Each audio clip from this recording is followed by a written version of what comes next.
The LAPD is crooked, and I got proof.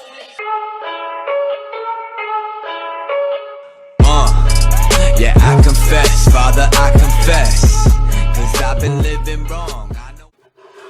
Yeah, man, so the police are a bunch of crooked son of a bitches.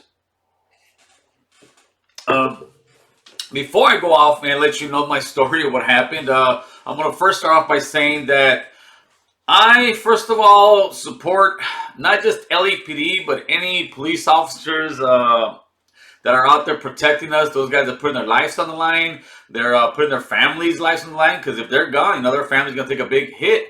And those are the guys that are pretty much protect the neighborhoods everywhere, not just in LA, but everywhere in the United States, man. If it wasn't for police and sheriffs and DEA and all law enforcement in general, it would be mayhem. It would be crazy out here in the United States. Okay, that being said, the LAPD department is still corrupt as fuck, man. And like I said, I got proof. I got a letter this weekend, if you guys can see it right there, from the Los Angeles Police Department. Let me read out the letter to you. Dear Mr. Tejada, an investigation into your complaint that was reported on December 3rd, 2017 regarding the conduct of employees of the Los Angeles Police Department has been completed. The investigation has gone through several levels of review, including myself and the command staff of the Internal Affairs Group. Your allegation that an employee lost your cell phone has been classified as insufficient evidence to adjudicate, which means there was insufficient information available to adequately or thoroughly investigate or adjudicate the allegation made. Thank you for bringing this matter to our attention, yada, yada, yada, if you have any other complaints. So in other words, they're saying that their investigation came up with 0 under my complaint. Okay, so let's rewind to December 3rd, 2017, and what happened. Okay, what happened was I was putting up my Christmas lights at my house, and what I had noticed for the last couple of days, there was 4 units of LAPD on each corner of my block. And I could tell right away, just being a hood cat, that they were staking out my house.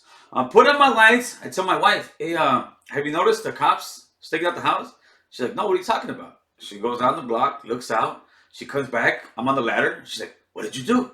I'm like, really, man? I said, I just told you the cops are out there, and you're asking me what I did. Nothing, but she knows what's going on. She knows my past, and she was just a little afraid. And I was like, no, you're tripping. Absolutely nothing, man. Anyways, I went about my day. I want to say that was either Thursday or Friday. I wake up Saturday morning. It was about like 7:30 in the morning or something like that. I was taking off to go pick up payroll to pay the guys. So I go, I hit the corner of the block, I hit the main street, and sure enough, the cops were still there. They were doing a 24-hour surveillance on my house for 48 hours. I made a right on the street, and sure enough, the cop car gets behind me. He pulls me over maybe a mile from my house, or 3/4 of a mile. Pulls me over. I roll down my window. I get my cell phone. I had a cell phone just like this one. I get my cell phone. I start recording the officers. I don't know what's going on, man. He comes to my window. I roll both my windows down. I already know what's up. I both of my truck windows down. And I said, what's going on, officer? He tells me, can you turn the vehicle off? I said, sure, no problem. Turn it off. Put the keys in the dash. He tells me it's regarding something that happened, and maybe like about a week and a half before that, somebody tried to break into my house. So I thought it was regarding that. And I said, yeah, man, I'm the homeowner. He's like, yeah, could you please step out the vehicle? I said, no problem. They pat me down. I got my back to the wall. There was a house right there on a main street. He's talking to me, and he starts asking me about just like old school stuff. He's like, hey, have you ever been arrested? I said, yeah, I'm sure you already know that. He's like, yeah, what happened? I heard you shot some cops. I told him, well, if you know you know already, so why are you asking me? He's like, well, no, they only show your picture with what you've done. And I guess they have my picture at the board when they had their meeting, and a couple other guys. And these jackasses are thinking that I'm like the big homie, having these guys go out and do some criminal activity. Anyhow, while we're talking, I see a procession of police cars. They have to be around, I don't know, 20, 25 cop cars. And as they're going by, he's telling them, give them a little salute. And he comes back, looks at me. He's like, they're going to your house right now. That's some bullshit. He's like, look at the ghetto bird. I look up, sure enough, the ghetto bird's hovering right over my house. I told him, I said, hey, man, let me call my wife. That way you guys don't knock my door down. He gets on the horn with his dispatch, hits him up. He's like, hey, this guy's willing to call his wife to come open the door, and they said negative. So while I'm sitting here dealing with this, there's another issue going on in my house that I'll get to later, and I got video of. Anyhow, we're still talking. We're just kind of shooting the shit at this point. I'm not handcuffed yet. Dan pulls up another black and white, and then it pulls up a truck, which was a canine unit from Glendale. They come, they say, do you have a problem with searching your vehicle?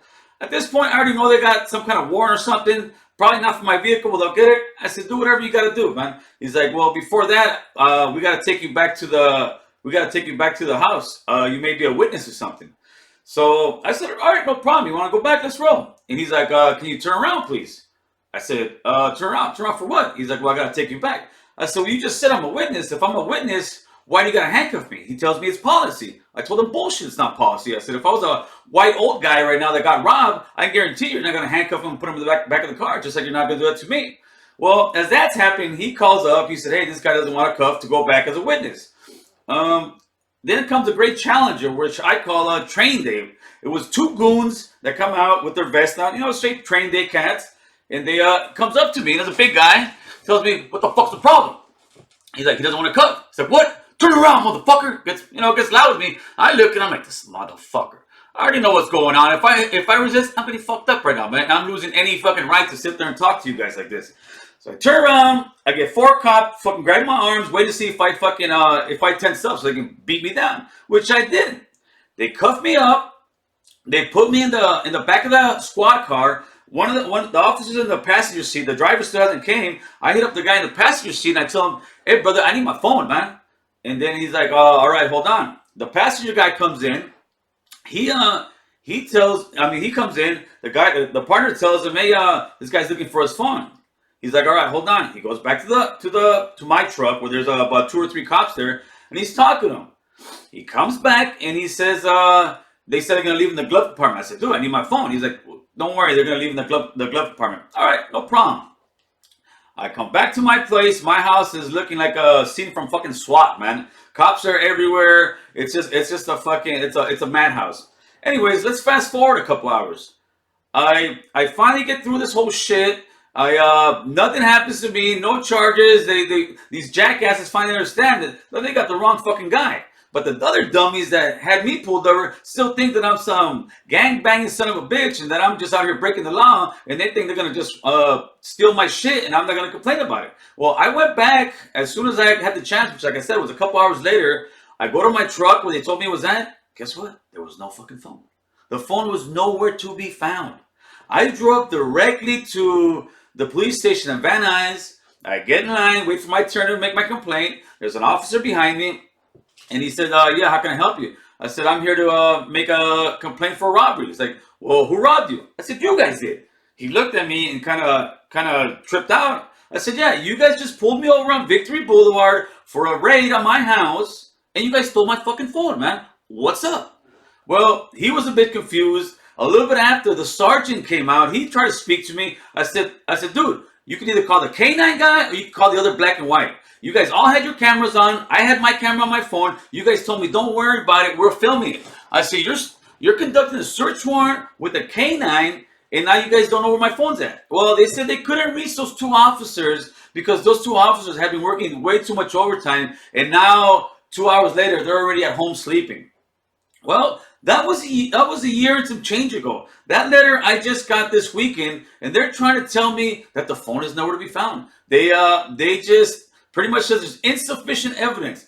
And what people don't understand is that's why I made this YouTube channel, man. Before this, I still don't. I had no Facebook, no Instagram, there was a couple other stuff before that. I've never had that. I've always been very low pro. I mean, I've still always done what I do. I try to help young guys out. I try to help guys out of my hood. I'm still close to my hood, but in a positive way. These jackasses thought that I'm a dirtbag dope dealer and fucking thought they were going to catch me with a big clavo, and then they catch shit. All they caught with me was complaints. But unfortunately, the LAPD is still doing their same old shit and hiding this stuff. How are you going to tell me that you're doing a search warrant with canines and your cameras ain't on and you can't tell me where my phone's at? Now they're just saying the phone is missing and tough shit. These guys thought they were going to go through my phone, find all kind of contacts, find all kind of legal shit, and they ain't going to find shit.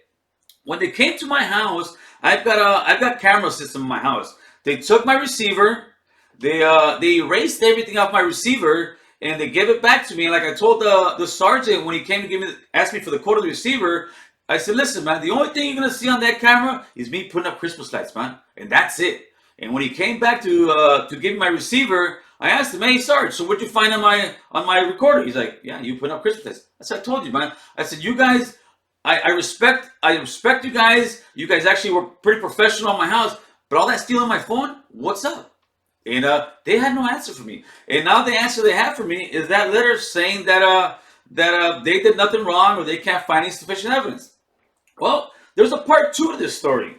When they came to my house, I have always told my wife, and I do to this day, I've always told my wife, if the cops come to our house and they don't say they have a search warrant, guess what? You don't open the door. I've had cops come to my house, not a lot, but the times that they have, the first thing they always try to do is try to step into the door, man. And I always tell them, no, I'm fine right here. You don't need to come in. They're like, oh, come on. It'll make you feel at ease, or they'll try some way to manipulate you to get into your door. And I don't let them, And just like I told my wife, if the cops ever come to our house, you do not open the door unless they have a search warrant, which they did not when they came to my door. They came in aggressive, they came with guns, they came screaming, and all they said was open the door, open the door. Well, what the cops didn't count on was me having the ring. Remember, I'm just a regular American guy, and some regular American guys have the ring. They took the recorder, and they erased all the shit, but they didn't erase the ring. So I want you guys to take a look at this video right now. Yeah, I confess, Father, I confess, 'cause I've been living wrong.